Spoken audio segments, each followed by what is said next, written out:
இப்போது புதிய அறிமுகம் ஆச்சி ஹோட்டல் சாம்பார் 50 கிராம் ரூபாய் 20 மட்டுமே. தென்காசி மாவட்டம் கடையம் ராமநதி அணை அதன் முழு கொள்ளளவை எட்டியதை அடுத்து வினாடிக்கு 230 கன அடி நீர் வெளியேற்றப்பட்டு வருகிறது.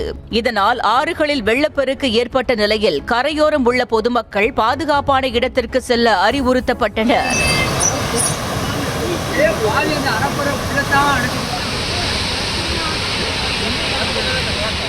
சங்கரன் கோவில் சுற்றுவட்டார பகுதிகளில் பெய்த கனமழை காரணமாக சங்கர நாராயண சுவாமி கோவிலில் முழங்கால் அளவு வெள்ளம் தேங்கியது. கோவில் பணியாளர்கள் மின் மோட்டார்கள் மூலம் மழைநீரை வெளியேற்றும் பணியில் ஈடுபட்டுள்ளனர்.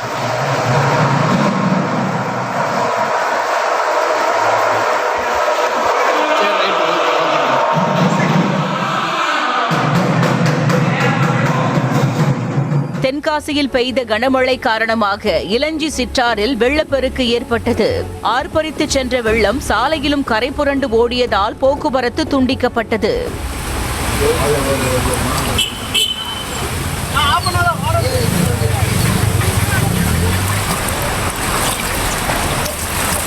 செங்கோட்டை சுற்றுவட்டார பகுதிகளில் பெய்து வரும் கனமழையால் சாலையில் வெள்ளம் பெருக்கெடுத்து ஓடியது.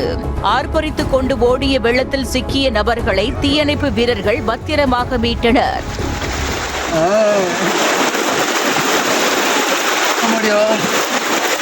வீரசிகாமணி பகுதியில் விடிய விடிய பெய்த கனமழை காரணமாக குடியிருப்புகளை வெள்ளம் சூழ்ந்தது. சாலைகளில் பெருக்கெடுத்து ஓடிய வெள்ளத்தால் வாகனங்கள் ஊர்ந்தபடி சென்றன.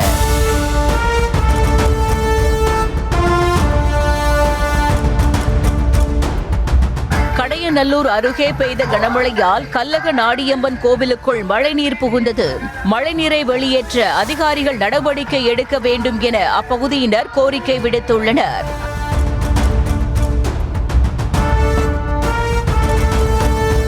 வாசுதேவ நல்லூர் பகுதிகளில் பெய்த கனமழை காரணமாக சாலைகளில் குளம் போல் வெள்ளம் தேங்கியது. இதனால் பொதுமக்கள் மற்றும் வாகன ஓட்டிகள் மிகவும் சிரமம் அடைந்தனர்.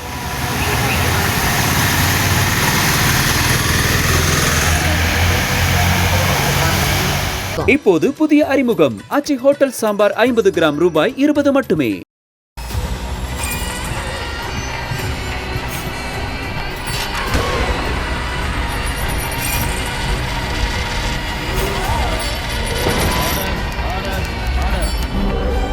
நிகழ்தகவு குற்றங்களின் மறுபரிமாணம்.